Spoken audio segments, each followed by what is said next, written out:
여러분, 우리 모두가 교회이기도 하지만 또 교회에 일정한 시간에 출석하는 사람들이기도 합니다. 또 한편으로는요. 여러분은 교회를 왜 출석하십니까? 교회를 왜 오시는 겁니까? 어떤 분들은 질병의 치료를 위해서 교회의 문을 두드리는 분들도 있습니다. 또 어떤 분들은 삶에 지치고 힘들어서 위로받고자 교회를 찾아오시는 분들도 있습니다. 또 어떤 분들은 사회에서 살면서 소외받지 않고 싶어서 사람들을 만나고 교제하기 위해서 교회에 나오시는 분들도 있습니다. 그런데 이러한 교회에 나오게 되는 이유는 사실 나쁘다고 할 수는 없겠지만, 그러나 가장 중요한 목적은 아닐 수 있습니다. 왜 그러냐면 교회에 나오는 이유는 가장 중요한, 또 가장 근본적으로는 우리의 죄와 그 죄의 해결에 관한 문제들 때문에 교회를 찾는 겁니다. 오늘날 교회를 찾는 목적과 이유를 근본적인 그 죄와 죄의 문제의 해결에 대한 곳에서 찾지 않다 보니까 교회들이 자칫 뭔가 그 포인트를, 이 땅에 존재하는 이유와 그 포인트를 잃어가고 있는 것은 아닌가 싶은 생각이 좀 듭니다. 제가 어릴 적만 하더라도 교회 가는데 위로받으러 교회 간다, 또는 사람들과 교제하러 교회 간다, 이런 말들은 사실 생각보다 많지 않았습니다. 교회를 가면 당연히 죄인이 구원받고 싶고 하나님의 말씀을 통해 그 은혜를 얻고자 교회를 가는 것으로 그렇게 생각되었습니다. 그런데 사역자로 살아가면서 보다 보니까 죄와 관련해서 좀 많은 질문들을 받게 됩니다. 근데 대부분의 질문들이 이런 질문이에요. 여러분도 아마 스스로 이런 질문들을 해보셨을 것 같은데, 전도사님, 내가 공부하는데 내 친구가 이만큼 여차저차해서 공부를 열심히 해가지고 상을 받더라고요. 제 마음에 그 친구 보니까 시기심이 생겨서 저도 열심히 공부했어요. 근데 전도사님, 시기심을 갖는 거는 죄인가요? 이렇게 물어보세요. 또는 어떤 분들은 어머니하고 아버지가 내가 교회 나오는데 얼마나 박해하는지 몰라요. 그래서 당분간은 어머니 아버지하고 관계를 끊고 살려고 그래요. 그럼 이거 죄인가요? 술 마시셔도 되지 않습니까? 술 마시는 거 죄인가요? 담배 피우지 말라는 얘기는 없잖아요. 담배 피우는 것도 죄인가요? 이게 죄냐 아니냐를 가지고 자꾸 묻는 분들이 되게 많으셨어요. 거기에 대해서 대답해 주시는 분들은 또 어떤 대답들을 주로 하냐면, 시기심이 있다고 그게 죄가 되겠냐, 그 시기심이 좋게 발현되면 괜찮고 나쁘게 발현되면 죄가 되겠지. 또 어떤 분들은 거룩한 일을 위해서 조금 내가 약간의 거짓말이나 의로운 것을 위해서 내가 좀 거룩하지 않은 일을 했다고 그게 뭐가 죄가 되겠냐, 목적이 중요하지. 그래요. 과연 그렇습니까? 국어사전에 보니까 죄가 뭐냐 이랬어요. 보니까 죄는 양심이나 도리에 어긋난 행위라 그래요. 양심이나 도리에. 죄를 이렇게 정해놓고 나면요, 여러분, 양심이라는 게 사람마다 똑같나요? 달라요. 늘었다 줄었다 하는 고무줄 같아가지고, 이 양심이 기준이 되었다면 이 죄를 죄로 규정하기가 참 어렵죠. 도둑들도 도둑질한 물건은 양심적으로 나누자 그래요. 그게 양심입니까? 그러면 뭐가 대체 죄가 되고 뭐가 죄가 안 되겠습니까? 요즘은 동성애자들이 있어서 동성애가 죄냐 아니냐의 문제 가지고 말이 많죠. 그럼 동성애가 양심에 안 걸리면 그럼 죄가 안 된다는 말입니까? 대체 뭐가 죄고 뭐가 죄가 아닌가요?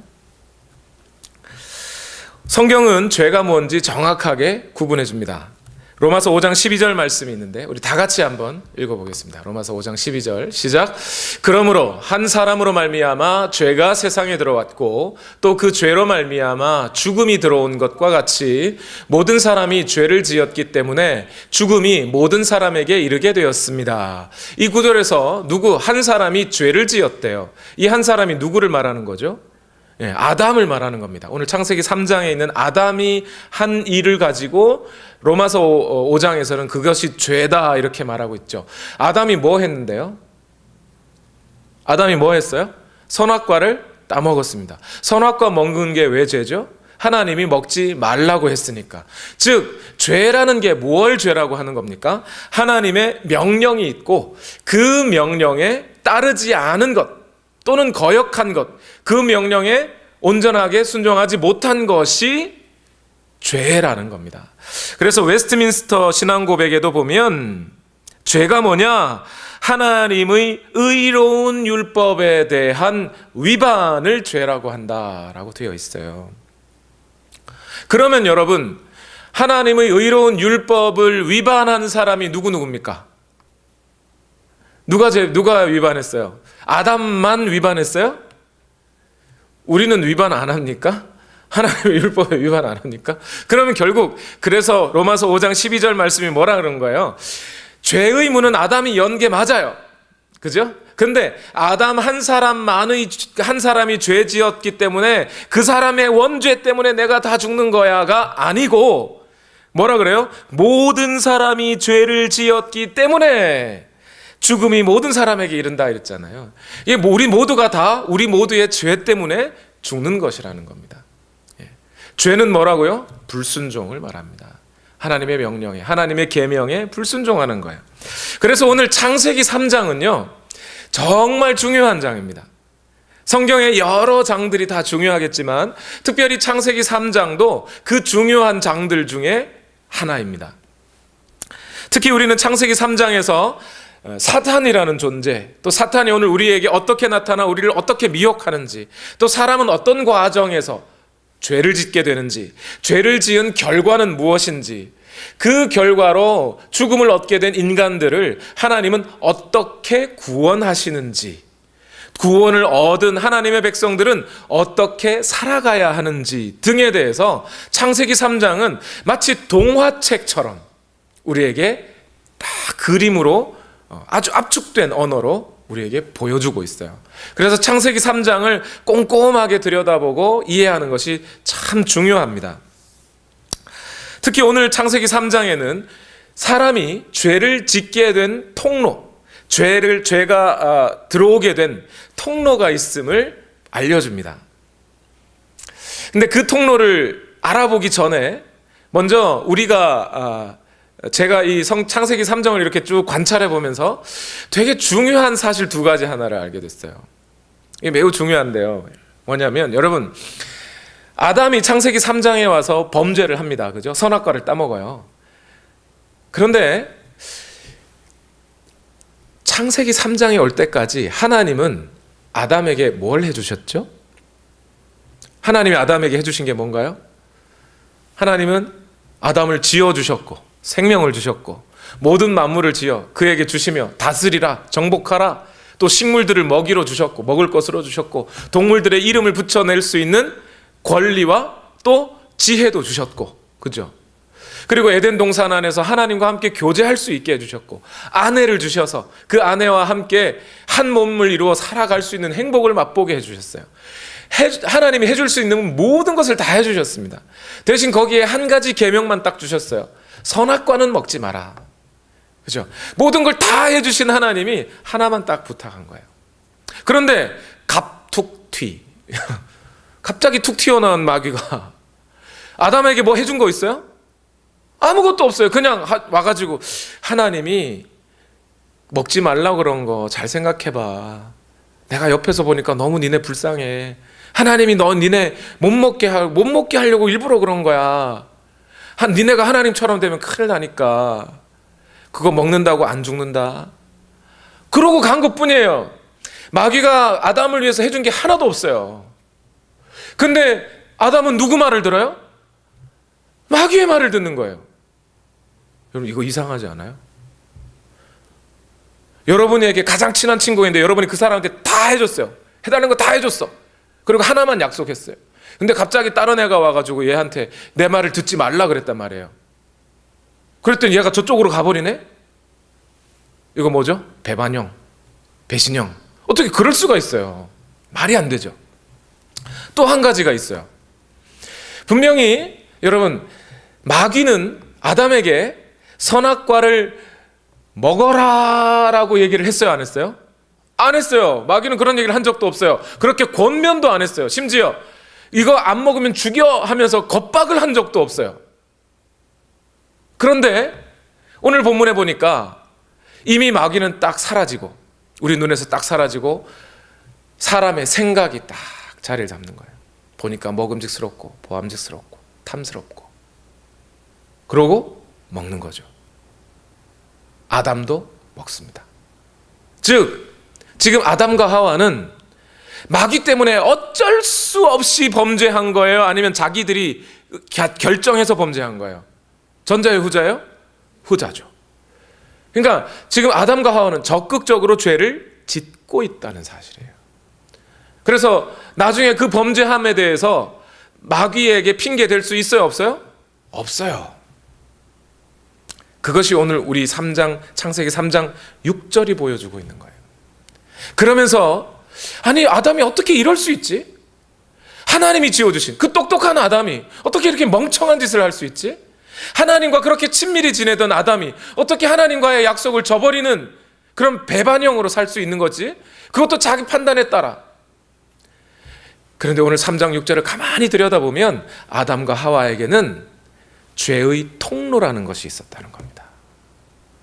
저는 그 죄의 통로를 뭐라고 말하고 싶으냐면 사람의 생각이라고 말하고 싶습니다. 오늘 본문 3장 6절 다 같이 한 번만 읽어볼까요? 앞부분부터 시작. 여자가 그 나무의 열매를 보니 먹음직도 하고 보암직도 하였다. 그뿐만 아니라 사람을 슬기롭게 할 만큼 탐스럽기도 한 나무였다 이랬어요. 그죠? 그러니까 먹음직하고 보암직하고 탐스럽다고 하는 그 사람의 생각을 통해 지금 죄라는 것을 딱 저지르고 있는 거예요. 그렇죠? 죄는 어느 날 갑자기 뚝 찾아오는 게 아니라 우리 생각, 사람의 생각, 그것이 감정이든 또는 의지든 또는 이성이든 그러한 판단력이든 어떤 그러한 것들을 통하여 우리로 하여금 죄를 짓게 만드는 것이라는 겁니다. 첫 번째 오늘 보면 하와가 선악과를 봤더니 뭐 했다 그래요? 먹음직스러웠다 그래요. 먹음직스러웠다. 저는 이 먹음직스러웠다라고 하는 것을 다른 말로 표현하면 욕심이라고 생각합니다. 먹음직스러운 게 왜 욕심이에요? 여러분, 에덴 동산에 있는 모든 과일들이 다 먹음직스러웠겠죠.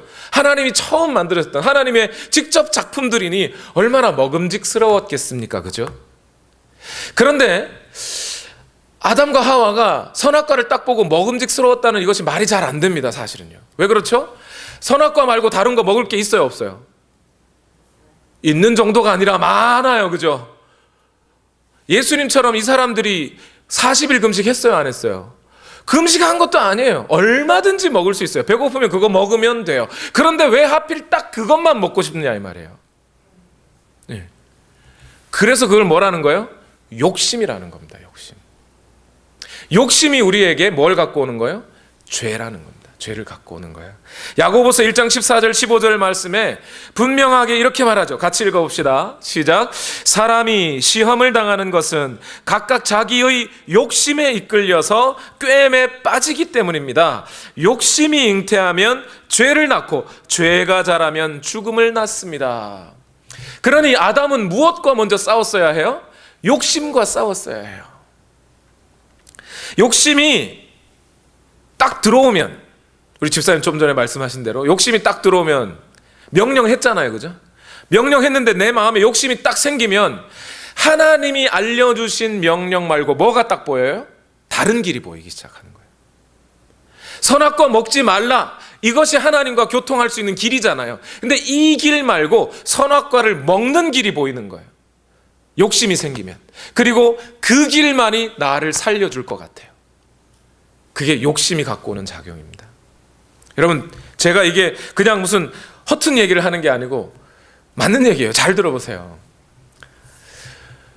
배우자가, 여러분, 남편과 아내가 어쩌다 살다가 바람을 피웠다고 생각해 봅시다. 근데 내 아내나 자식들이 나와 살을 나누고 피를 나눈 생때 같은 목숨을 같이 나눈 가족 아닙니까? 그런데 이 가족을 버리고 그녀에게로 간다는 것은 죽을 것 같은 거죠. 그녀를 놓치지 않으면. 그렇지 않으면 거기 가겠습니까? 욕심이, 그죠? 욕심이, 이 성욕이라는 욕심이 결국 그쪽으로 가지 않으면 내가 죽을 것 같은 마음을 주는 거예요. 포르노에 중독된 사람들 어떤 거예요? 왜 그렇죠? 그거 포르노 한번 본다고 그렇게 해서 내가 죽습니까? 내가 뭐 어떻게 안 본다고 내가 어떻게 돼요? 그렇지 않죠? 근데 그거 안 보면 죽을 것 같은 거예요. 그러니까 거기에 빠지는 거 아닙니까? 시험 칠 때요, 컨닝하는 사람들 왜 컨닝하겠어요? 그 컨닝을 해서 내가 해야만 이번 학기를 살 것 같은 거예요. 그렇죠? 안 그래도 살 수 있습니다. 얼마든지. 근데 그래야만 살 것 같은 거 아닙니까? 그래야 이번 학기를 성공해야 졸업하고, 졸업해야 내가 취직을 하고, 취직을 해야 내 인생을 사는데 오늘 컨닝을 안 하면 내가 취직도 못하고 내 인생을 망칠 것 같으니까 컨닝하는 거 아니에요. 그죠? 뭐라고요? 내 안에 욕심이 생기면 그 욕심은 하나님이 내게 주신 하나님의 선하고 바르고 의로운 길 말고, 하나님의 명령 말고 다른 길이 보이게 만들고, 그 길로 하여금 길로 안 가면 내가 죽을 것 같은 마음들을 막 갖게 한다니까요. 그게 욕심이에요.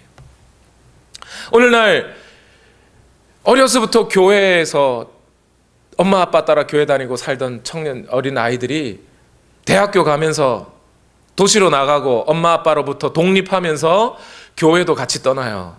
많은 청년들이 그럽니다.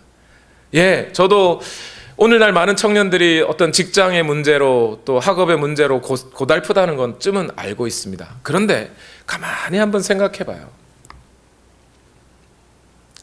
그 청년들이 교회를 떠나는 이유가 교회가 단순히 고리타분해서일까요?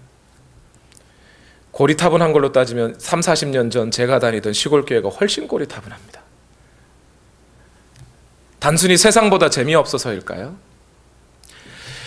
엄마 아빠로부터 독립하고 도시로 대학생활로 딱 가보니 거기에 뭐가 보이기 시작해요? 나를 성공시켜줄, 나를 밝은 행복으로 안내해줄 그 길들이 보이기 시작하는 거 아닙니까?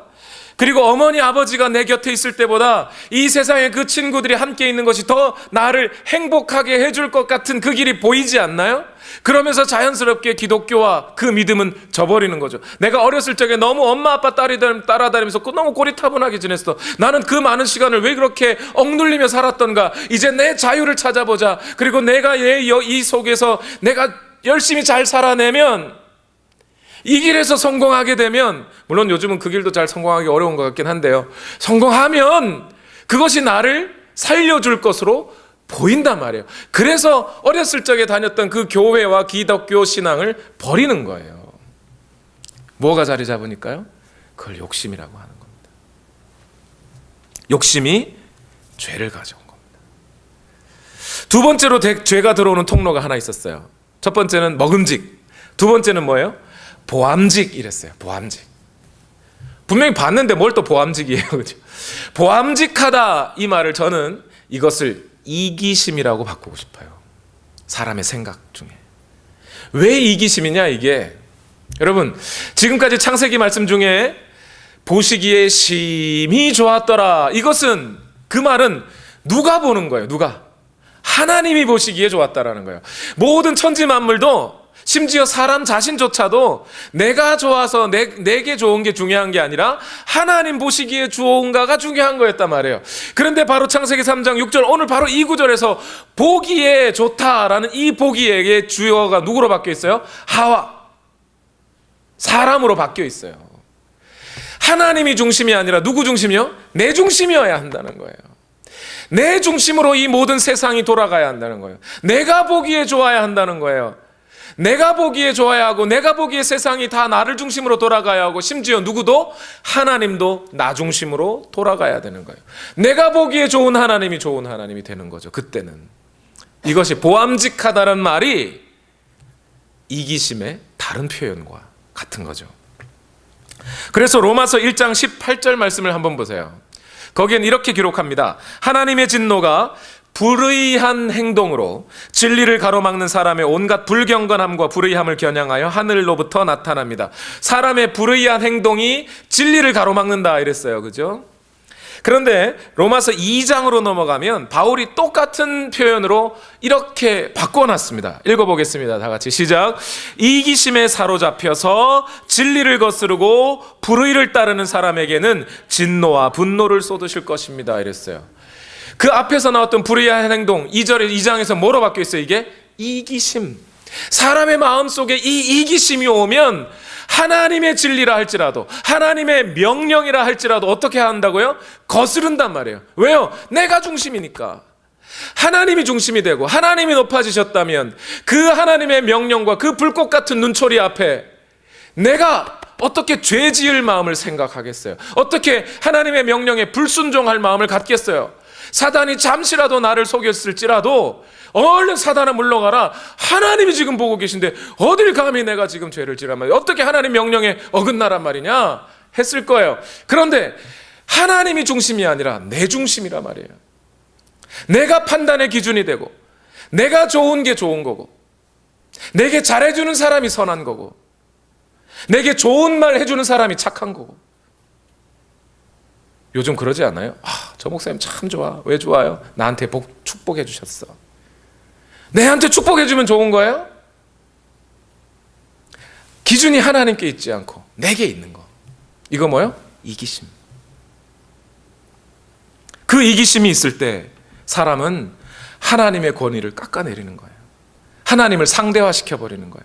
절대자이신 하나님이 나를 중심으로 상대화돼 버려요. 그러니 하나님의 권위는 내려가고 하나님의 명령은 들어오면 좋고 그것이 나에게 도움이 되면 좋고 도움이 안 되면 나를 힘들게 하면 나쁜 명령으로 바뀌어버리는 거죠.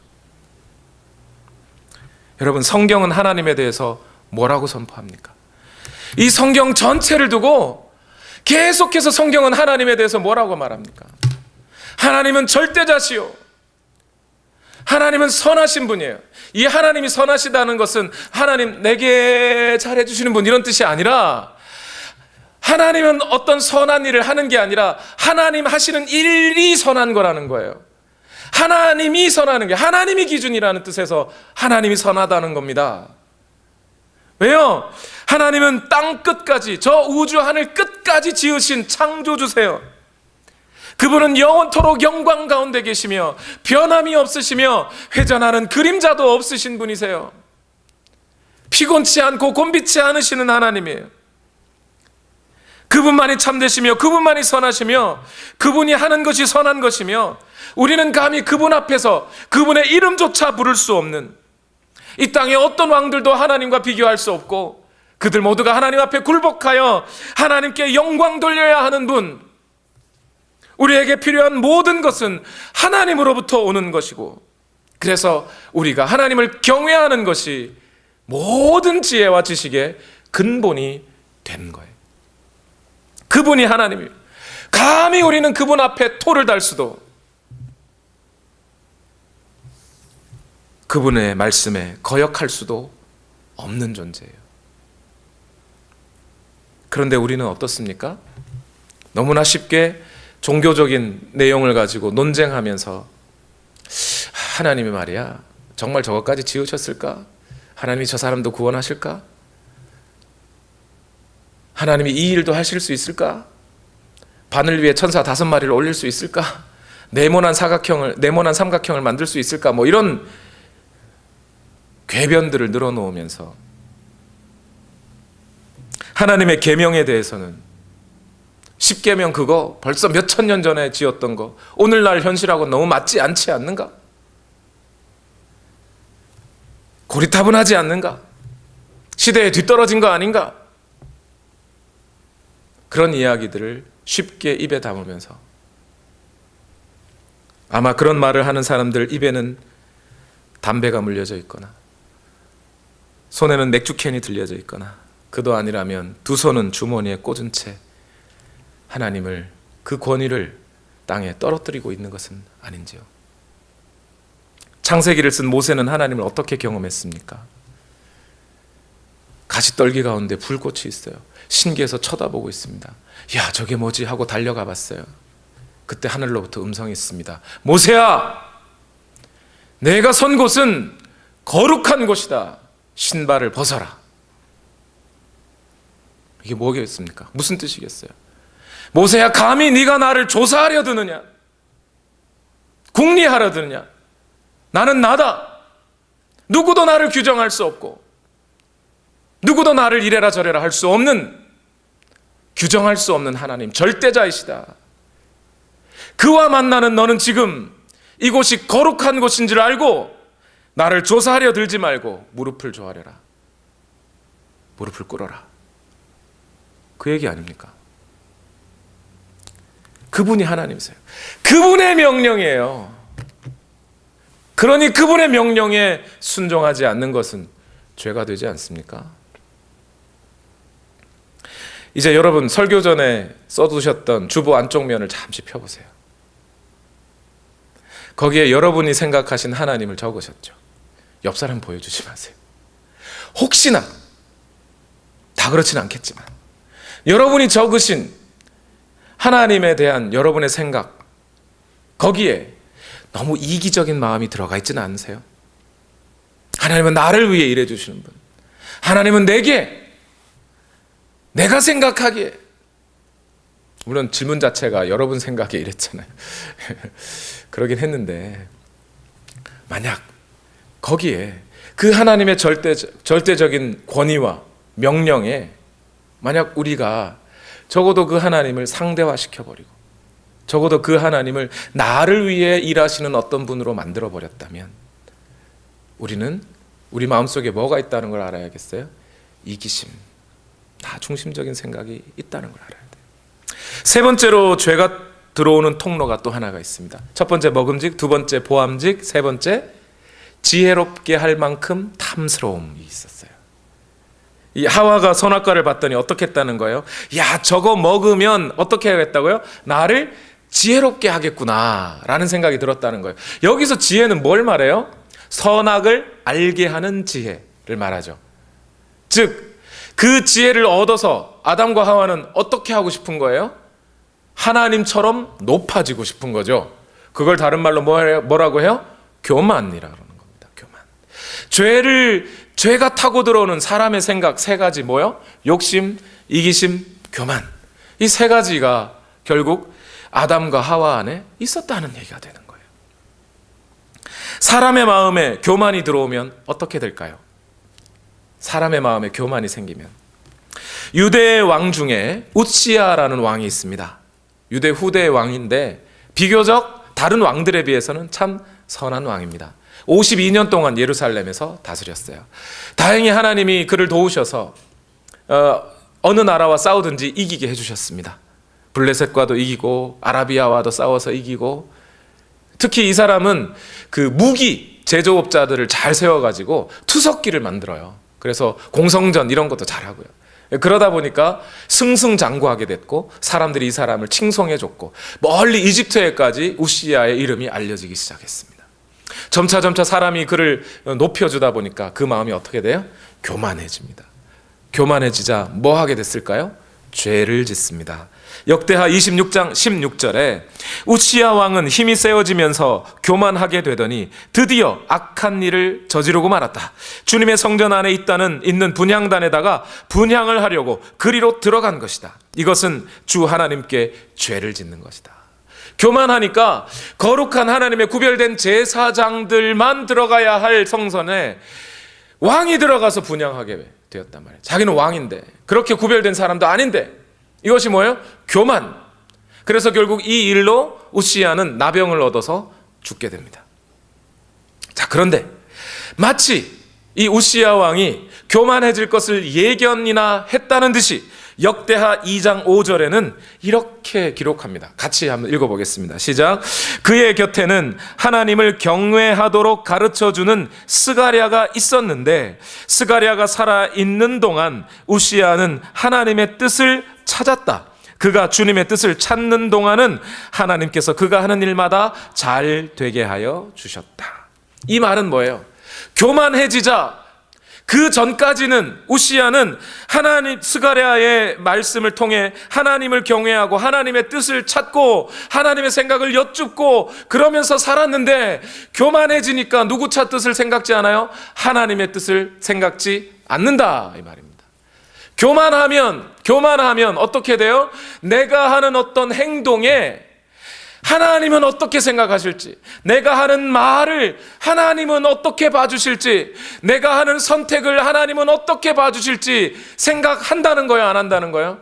안 한다는 거예요. 뭐 하면요? 교만하면. 당연하지 않습니까? 종이 아침에 일어나 제일 먼저 하는 일이 뭔가요? 주인이 내게 뭘 시키실까를 찾는 거 아닙니까? 그러나 교만한 종은 뭘 찾아요? 주인이 내게 뭘 시키는지 안 물어봐요. 내 할 일 내가 하는 거지. 그죠? 내가 책임지면 돼. 자주 독립이 아니라 그건 교만이라는 거예요. 주인에게. 아담과 하와를 지으신 하나님에게 오늘 아담과 하와가 이 결정을 할 때, 특히 선악과를 먹지 말라 하신 하나님의 명령 앞에 이 선악과를 먹는 일에 있어서 하나님께 여쭤보지 않았다는 것은 이미 그 마음에 뭐예요? 교만이 있다는 겁니다. 우리 모두가 구원받은 하나님의 백성으로서 하나님의 자녀이긴 맞지만 또 한편 예수 그리스도께서 우리의 주인이 되신다는 걸 고백하시면 아멘 하십시다. 아멘. 그러면 여러분, 오늘 아침에 일어나 오늘 하루를 열기를 시작할 때 예수 그리스도께 물어보셨습니까? 주인님, 나 오늘 뭐 할까요? 나 이 선택하는데, 저 일을 하려고 하는데 당신은 어떻게 생각하십니까? 물어보셨습니까? 기도로 물어보시든지 아니면 적어도 성경을 찾아 하나님의 뜻을 찾든지 해보셨습니까? 오늘 하루 깜빡해서 못했다 치고 지난 한 주는 새벽에 일어나 그렇게 하셨습니까? 지난 한 주는 피곤해서 못했다 치고 지난 한 달은 그렇게 하셨습니까? 한 달 중에 하루라도? 여러분의 어떤 귀한 결정들을 해나감에 있어서 하나님은 나를 어떻게 보실지, 오늘 내가 누구를 만나 무슨 이야기를 하려고 하는데 내가 이 이야기를 하는 데 있어서 내가 하는 이 행동을 하나님은 죄로 보실지 순종으로 보실지 생각해 보셨습니까? 생각하고 하시는 겁니까? 아니면 오로지 내가 잘되고 내가 높아질 수 있다면 하나님도 나를 도우셔야지, 하나님의 뜻이 중요하기보다는 내 뜻이 중요하다고 생각하고 내 결정 내 마음대로 하셨습니까? 사도 바울은 나는 하나님을 잘 안다고 하며 잔뜩 교만해진 고린도 교회 성도들에게 이렇게 말합니다. 고린도후서 10장 5절에 하나님을 아는 지식을 가로막는 모든 교만을 쳐부숴야 된다. 사탄의 말에 귀를 기울인 아담과 하와는 이미 하나님의 종이 아닙니다. 하나님의 뜻을 묻지 않기 때문이에요. 하나님에 대해서 알고 싶지 않아요. 내가 올라가는 게 중요하니까. 이게 이기심, 교만이 우리에게 주는 효과입니다. 결국 이 욕심과 이기심과 교만 때문에 먹음직, 보암직, 지혜롭게 할 만큼 탐스러움, 이 세 가지의 통로를 통해 아담과 하와는 범죄하고 맙니다. 그리고 그 아담의 범죄로 인해 죄의 문이 열려져 버렸습니다. 이제 우리 모두가 아담처럼 이 죄의 통로들 통해서 죄를 짓고 살아갑니다. 그 죄 때문에 모두가 죽게 되었습니다. 왜요? 우리는 하나님의 명령에 불복종했기 때문입니다. 순종하지 않았기 때문입니다. 단지 행위로만 지키지 않은 것이 아니라 우리의 마음으로 이미 하나님 앞에 불순종했습니다. 이제 우리는 죽음 앞에 놓여 있는 것입니다. 그런데 우리의 그 죽어가는 사정을 하나님께서는 가만히 보고만 계시지 아니하시고 우리에게 아들을 보내주셨습니다. 그 아들은 2000년 전 베들레헴에서 나시고 갈릴리에서 사역하시며 예루살렘에서 십자가에 달려 죽으시기 전에 오늘 아담과 하와가 지나갔던 똑같은 시험의 과정을 예수님은 거치셨습니다. 아담과 하와는 실패했지만 예수님은 승리하셨습니다. 그것이 바로 예수님의 광야 시험입니다. 먼저 예수님은 40일 동안 금식하셨습니다. 금식하신 예수님께 사단이 찾아옵니다. 그리고 첫 번째 예수님을 시험합니다. 뭐라고 시험하죠? 배가 고프니 돌을 떡으로 만들어 봐라. 뭘 부추기고 있는 거죠? 욕심을 부추기는 거예요. 이 땅에 사람으로 와서 사람으로서 죽으셔야 할 하나님의 아들이 그 하나님이 맡겨놓은 그 길을 말고 돌을 떡으로 만들어서 먹고 살 수 있는 그 길을 사탄이 제시해주고 있습니다. 그런데 아담은 먹을 것이 풍족함에도 선악과를 보고 배고팠지만 우리 예수님은 40일을 굶었어도 돌을 떡으로 만드는 그 일을 하지 않으십니다. 대신 사단을 쫓아내죠. 뭐라고 하시면서요? 신명기 말씀을 인용하십니다. 사람이 떡으로만 살 것이 아니라 하나님의 입으로부터 나오는 모든 말씀으로 사는 것이에요. 그것이 우리가 가야 할 바른 길이라는 것을 선언하시는 겁니다. 이로써 욕심을 이겨내십니다. 두 번째 시험은 뭐였나요? 마태복음 말고 누가복음의 순서로 가면 보암직이 나옵니다. 사탄이 예수님을 예루살렘 시온성 위에 모든 산 위에 꼭대기로 올려서 천하 만국을 보여주면서 나에게 절 한번 해라. 그러면 이 모든 것을 너에게 줄게. 뭐라는 거죠? 이 모든 세상이 누구 중심으로 돌아가야 된다고요? 나 중심으로 돌아가야 된다는 거예요. 이기심을 부추기는 겁니다. 자기 중심성을 부추기는 거예요. 거기에 대해서 예수님이 뭐라고 쫓아내세요? 오직 하나님만 경배해야 하느니라. 하나님이 모든 세상의 중심이니라. 하나님만 선하시니라. 하나님만 절대자시다 라고 선언하며 마귀의 일을 멸하십니다. 세 번째는 뭐였어요? 성전 꼭대기로 올라가라는 거예요. 그리고 거기서 뛰어내려봐라. 시편에도 네가 뛰어내면 천사들이 받쳐준다고 하지 않았냐? 그러면 어떻게 돼요? 성전에 제사 지내기 위해 전국에서 모여졌던 그 수많은 사람들이 예수님을 보고 예수님을 높여줄 거라는 겁니다. 하나님처럼 높여줄 거라는 거예요. 예수님이 교만해지라는 겁니다. 하나님을 대적하라는 거예요. 하나님만큼 높아져 보라는 거예요. 역시 예수님은 뭐라고 얘기하시죠? 단호하게 주 너의 하나님을 거역하지 마라. 시험하지 마라 하면서 예수님은 이겨내셨습니다. 그는 시험을 받으셨으나 죄는 없으신 분입니다. 사도 바울은 이 예수님의 승리를 이렇게 요약하여 전합니다. 로마서 5장 15절 다 같이 한번 읽겠습니다. 시작. 그러나 하나님께서 은혜를 베푸실 때에 생긴 일은 아담 한 사람이 범죄했을 때에 생긴 일과 같지 않습니다. 한 사람의 범죄로 많은 사람이 죽었으나 하나님은 은혜와 예수 그리스도 한 사람의 은혜로 말미암은 선물은 많은 사람에게 더욱더 넘쳐나게 되었습니다. 예수 그리스도께서 이겨내셨고 그 예수 그리스도의 거룩한 의와 하나님의 은혜로 우리 모두에게 구원이 전해졌다는 거예요. 로마서 5장 19절 다 같이 읽습니다. 한 사람이 순종하지 않음으로 말미암아 많은 사람이 죄인으로 판정을 받았는데 이제는 한 사람이 순종함으로 말미암아 많은 사람이 의인으로 판정을 받을 것입니다.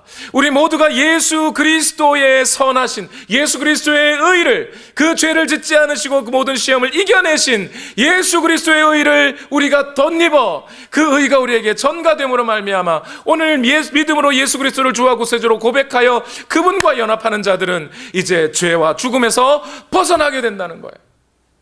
그것이 오늘 우리가 얻어낸 구원입니다. 그 구원을 오늘 우리에게 주시고자 예수 그리스도는 또한 그 시험을 당하시고 이겨내신 거예요. 창세기 3장은 이 예수 그리스도의 사건이 오늘 우리에게 이렇게 주어질 것을 예견하며 보여주고 있는 그림책이었던 거죠. 그걸 우리에게 보여주고 있는 거예요. 먹음직, 보암직, 탐스러움. 자, 그러면 이제 우리 구원받은 우리 하나님의 백성들은 죄의 문제가 해결되었으니 어떻게 살아가야 할까요? 지금부터 내 마음대로 죄 지어도 괜찮나요? 구원파들은 그렇게 가르쳐 주잖아요. 하나님이 예수님 때문에 과거, 현재, 미래 모든 죄 용서해 주셨다면서 그러니 어떤 죄를 지어도 또 용서받을 수 있잖아. 아니 받았잖아. 마음껏 살아야지.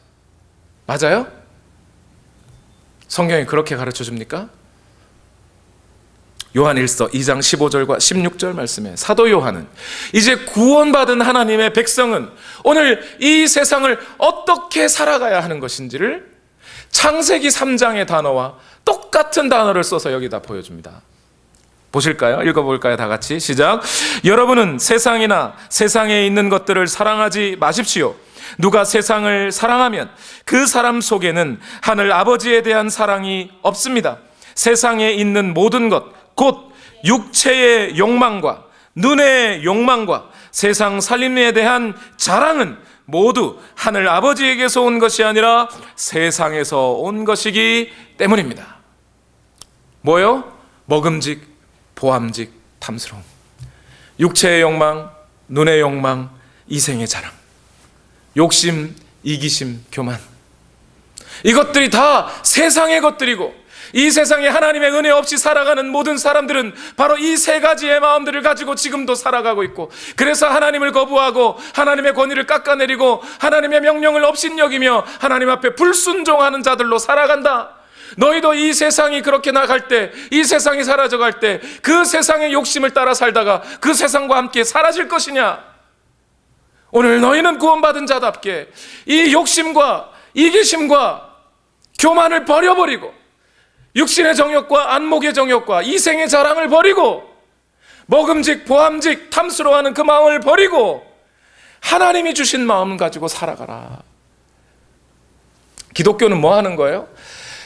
하나님의 말씀 때문에, 하나님의 말씀에 순종하여 살기 위하여, 하나님의 뜻을 오늘 우리의 삶에 이루기 위하여, 하나님의 나라가 오늘 이 땅에 이루어지는 그 일을 위하여 기독교인들은 어떻게 살아가라고요? 욕심을 누르고 나 중심의 세계관을 하나님의 중심의 세계관으로 바꾸고 높아지려 하기보다는 낮아지는 마음 가지고 살아가라는 겁니다. 그게 오늘 기독교의 메시지예요. 그런데 오늘날 어떤 사람들은 마치 반대로 설명하고 있죠. 하나님의 능력으로, 예수 그리스도의 이름으로 내 욕구를 충족시키고 내가 하고 싶은 모든 것을 할 수 있고 나도 하나님처럼 높아질 수 있다는, 특히 이 세상에서 권력과 명예를 얻을 수 있다는, 예수 이름으로 들으면 다 되는 것이라고 그렇게 말하고 있는 사람들이 있어요. 그걸 다른 말로 뭐라 그래요? 기복신앙이라 그래요. 요즘은 다른 이름으로 바뀌어 있죠. 번영신학, 성공주의. 예수님도 내가 성공하기를 바래, 내가 잘 되기를 바래, 하나님도 나를 위해 내가 잘 되는 것을 바라고 계셔. 여러분 매일 아침마다 일어나셔서 잘 되는 나를 상상하시고 거울을 보면서 외치시라고. 그럼 당신은 반드시 성공한다고. 그런 교회가 저 휴스턴에도 있고요, 저 한국에도 좀 있고 그러지 않습니까? 이게 뭐예요? 사단의 속삭임이잖아요. 창세기 3장에서 사단이 아담과 하와에게 찾아와서 말했던 그대로 아닙니까? 목사님, 그러면 기독교인 인생을 그렇게 살면 얼마나 힘들까요? 욕심을 누르고 자꾸 낮아지려 하고 내 중심의 생각을 벗어나 하나님 중심에 자꾸 포인트를 맞추고 그렇게 인생 살면 얼마나 힘들어요. 맞아요, 힘들어요. 인생 살기 보고 그렇게 호락호락한 줄 아셨습니까? 그렇게 살아야 하는 거예요. 내가 하고 싶은 대로 다 잘 되면 무슨 재미가 있나요? 김국환 씨도 그러잖아요. 우리네 헛짓는 인생살이, 한 세상 걱정조차 없이 살면 무슨 재미. 물론 그게 성경적이라는 건 아닌데 그렇잖아요. 기독교는 그런 거예요. 오늘 여러분의 삶에 때로 고통과 고난이 찾아올 수 있습니다. 그러나 오늘 우리가 살아갈 때 내가 하나님의 말씀 지키니라고, 하나님의 나라를 위해 수고하니라고 내가 좀 업신여김을 당하고 내가 좀 욕을 먹고 내가 좀 낮아지고 내 욕심을 좀 다 부리지 못하고 채우지 못하고 살아가는 것. 예수님의 제자들은 예수 그리스도 때문에 매맞을 수 있어서 할렐루야 찬송하고 감사했다 그래요. 그게 그리스도인의 삶이 아닙니까? 오늘도 그렇게 살아갈 수 있는 여러분 되시길 예수님 이름으로 축원합니다. 기도하겠습니다.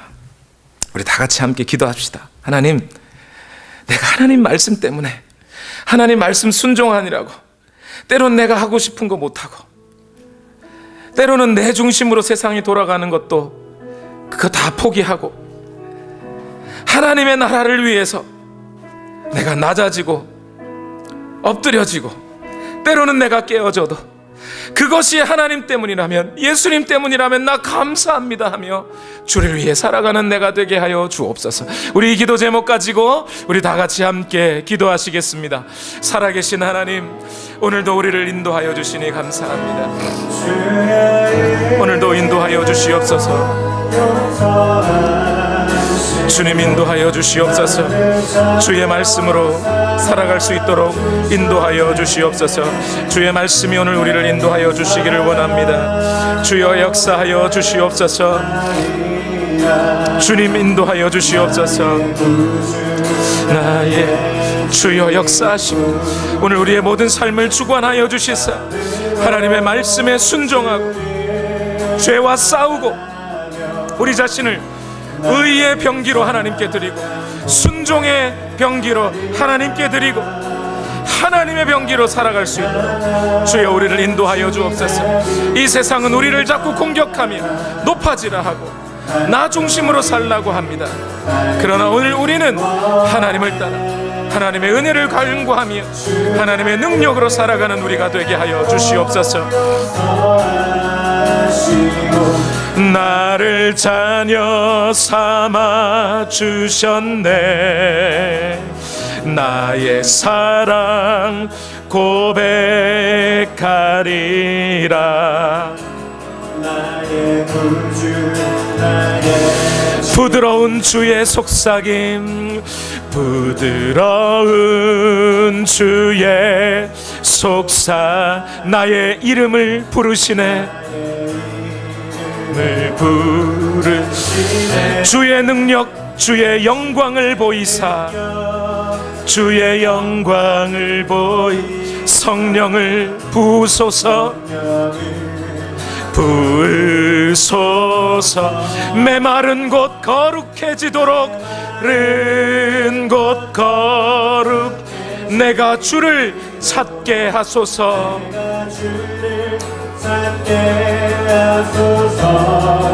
내 모든 것 주께 드리리.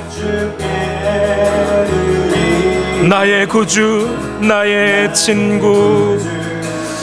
아멘. 주의 은혜로 용서하시고 주의 은혜로 용서하시고 나를 자녀 삼아 주셨네. 나의 사랑 고백하리라. 가리라. 나의 구주 나의 사랑 고백하리라. 나의 사랑 고백하리라. 나의 구주 나의 친구. 하나님, 우리를 하나님의 말씀을 순종하는 자로, 의의 병기로, 순종의 그릇으로 우리를 삼으시고 이 땅을 하나님의 말씀을 순종하며 살아갈 수 있도록 우리를 허락하여 주심을 감사합니다. 하나님, 우리로 하여금 하나님의 말씀을 순종할 수 있도록 인도하셨으니 주여, 오늘도 이 세상은 악한 사단의 권세는 우리를 하나님의 말씀으로부터 멀어지게 하고 하나님의 권위를 낮추게 하고 하나님의 뜻을 묻지 않게 합니다. 그러나 주여, 우리는 끝까지 예수님처럼 하나님 말씀 붙잡고 승리하게 하옵소서. 그렇게 살아갈 때 우리에게 때로 고난과 어려움과 환난이, 때로는 수많은 유혹과 미혹하는 말들이 우리 주변에 우리를 넘어뜨리려 하나 여전히 우리는 말씀 붙잡고 승리하게 하여 주시옵소서. 오늘도 하나님 우리 가운데 역사하시고 우리를 인도하여 주실 것을 기도합니다.